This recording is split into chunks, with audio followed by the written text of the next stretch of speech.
Bismillahirrahmanirrahim. Assalamualaikum warahmatullahi wabarakatuh. Waalaikumsalam warahmatullahi wabarakatuh. Innal hamdalillah nahmaduhu wa nasta'inuhu wa nastaghfiruh wa na'udzu billahi min shururi anfusina min sayyiati a'malina may yahdihillahu fala mudhillalah wa may yudlil fala hadiyalah. Asyhadu an la ilaha illallah wahdahu la syarikalah wa asyhadu anna Muhammadan abduhu wa rasuluh alladzi la nabiyya wa la rasula ba'da. Allahumma shalli wa sallim wa barik ala nabiyyina Muhammad ibn Abdillah wa ala alihi wa ashabihi wa man tabi'ahum bi ihsanin ila yaumil qiyamah. Ayo nyambung. Ikhwati fillah, usikum ya bitaqwallah. Ittaqullaha haqqa tuqatih la'allakum turhamun. Wa qala ta'ala a'udzu billahi minasyaitonir rajim. Ya ayyuhalladzina amanu taqullaha haqqa tuqatih wa la tamutunna illa wa antum muslimun. Wa ba'du fa inna asdaqal hadits kitabullah wa khairal hadi hadi Muhammadin sallallahu alaihi wasallam wa syarrul umuri muhdatsatuha wa kullu muhdatsatin bid'ah wa kullu bid'atin dhalalah wa kullu dhalalatin finnar. Ikhwafillah yang dimuliakan Allah, alhamdulillah pada siang yang sangat cerah ini kita bisa dikumpulkan kembali oleh Allah, insyaallah dalam frekuensi dan gelombang yang sama, yaitu Trekking Siber season keempat ya kalau nggak salah. Dan sekarang kita berada di ketinggian 800 meter di atas permukaan laut, tepatnya di kebun Pak Haji Maman. Pak Haji Endang juta ya. Pak Haji Endang miliar ini. Alhamdulillah. Tentunya nikmat buat kita semua dan kita bersyukur minimal dengan mengucapkan kalimat tahmid alhamdulillahirabbil alamin. Selanjutnya insyaallah dalam kulkas kali ini ana akan sampaikan salah satu firman Allah yang terdapat pada surah Al-Hujurat ayat ke-15. A'udzubillahi minasyaitonir rajim. Innamal mu'minuna alladzina amanu billahi wa rasulihi tsumma lam yartabu wa jahadu bi amwalihim wa anfusihim fi sabilillah. Ulaika humus shadiqun. Yang artinya sesungguhnya yang disebut mukmin itu, orang yang beriman itu adalah orang-orang yang beriman kepada Allah dan kepada Rasul Allah, kepada utusan Allah. Kemudian tidak ada keraguan padanya dan berjihad dengan harta-hartanya dan jiwa-jiwanya di jalan Allah. Mereka itulah sesungguhnya yang imannya benar diakui oleh Allah. Ikhwati fillah, tentunya kita semua beriman kepada Allah. Insyaallah ta'ala minal aminin, kita semua termasuk golongan yang beriman. Cuma pertanyaan besarnya, apakah keimanan kita itu diakui oleh Allah? Jangan-jangan bertepuk tangan sebelah. Dan itu na'udzubillah. Karena apa? Karena kita harus tahu siapa sebetulnya orang yang beriman yang betul-betul imannya disebut betul oleh Allah. Maka pada ayat ini, dalam Al-Hujurat ayat 15 ini, Allah jelas menjelaskan kepada kita bahwa orang yang disebut beriman itu, orang mukmin itu, di sini pakai kalimatnya innama. Kata santri dalam uslubul arabiyah, innama itu adalah adat hasyar. Artinya adat hasyar itu untuk mengkhususkan. Jadi hanyalah, tidak ada lagi. Jadi hanyalah orang yang beriman itu adalah orang yang gitu. Maka ini harus jadi pegangan buat kita. Nanti diukur. Apakah ukuran ini sama dengan kita? Kalau belum sama, kita harus berusaha ke arah situ. Yang pertama adalah amanu billah wa rasulihi tsumma lam yartabu. Beriman kepada Allah, yakin kepada apa yang datang dari Allah dan dibawa oleh utusan Allah, oleh Rasulnya. Kemudian tidak ada ragu sedikit pun. Nah itu penting sekali buat kita. Itu tanamkan dalam jiwa kita, dalam hati kita, dalam keyakinan kita, bahwa apapun yang datang dari Allah dan Rasulnya itu absolut, mutlak, pasti benar. Walaupun akal kita tidak sampai kepadanya. Artinya apa? Berarti kita yang bodoh. Jangan sampai karena ini mah tidak sesuai dengan akal, nanti dulu gitu ditolak ya. Jadi akal dulu dong gitu. Di mana Allah misalnya? Ya Allah, nggak mungkin lah Allah di situ kan begini. Nah itu akal. Jadi akal dibikin imam. Seharusnya Al-Quran dan Sunnah menjadi imam, akal mengikuti. Kalaupun kita belum mengerti, berarti akal kita belum nyampe. Bukan Quran dan Sunnah yang harus direvisi. Dan yang suka intervensi terhadap aturan itu adalah iblis. Iblis kan ketika diperintah sujud oleh Allah kepada Adam, artinya sujud menghormati, Semua malaikat itu sujud dan iblis itu nggak mau sujud. Ketika ditanya Allah, kenapa kamu tidak mau sujud, iblis? Oh, iblis kan ngomong.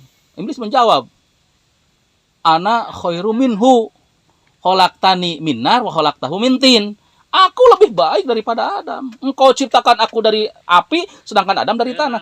Dalam benak iblis, api jauh lebih baik daripada tanah. Itu kan menurut iblis. Kalau menurut Allah itu kan sama aja, semuanya ciptaan Allah. Nah, cuma apa yang harus dipetik pelajarannya? Itu iblis dengan congkaknya, dengan sombongnya protes terhadap aturan Allah. Maka siapapun sekarang, apapun namanya, mau kiai, mau syekh, mau imam, kalau protes terhadap aturan Allah, protes terhadap ayat Allah, protes terhadap hadis Rasul yang sahih, ya itu mirip-mirip dengan iblis yang tadi barangkali. Jadi intervensi terhadap aturan Allah. Kalau kata Allah begini, ya beginilah kita hidup. Kata Allah begitu, begitulah kita hidup. Dicontohkan Rasul seperti itu, sepertilah kita hidup.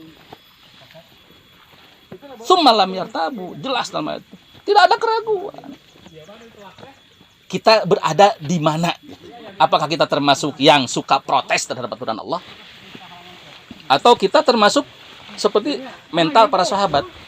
Kalau datang aturan dari Allah, bukan masalah ngerti atau tidak mengerti. Sami'na wa ata'na.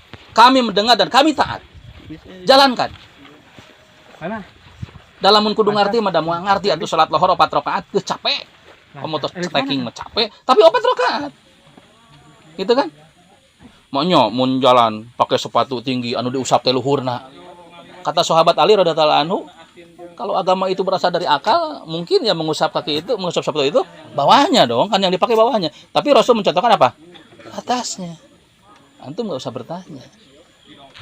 Gitu. Enggak, yang suka banyak bertanya itu kan luar Islam. Asratus soal itu orang-orang Yahudi dan Nasrani. Akhirnya apa? Intervensi terhadap aturan Allah. Jadi kalau tidak sesuai dengan budaya, kita kan budaya seperti ini, gitu kan. Jadi Islam itu dipaksa, dipapas gitu, supaya akur dengan budaya yang ada. Nah, kita tidak boleh seperti itu. Kalaupun kita masih seperti itu, berusahalah. Karena apa? Karena keimanan kita tidak diakui. Kalau kita masih protes, apalagi intervensi terhadap aturan Allah. Bagaimana yang benar? Seperti tadi kata Allah dalam Al-Quran, summa lam yartabu, tidak ada keraguan sedikit pun. Kalau datangnya dari Allah dan Rasul, mengerti tidak mengerti, sami'na wa ta'na. Itu yang pertama. Yang kedua, kriterianya adalah wajahadu bi amwalihim wa anfusihim fi sabilillah.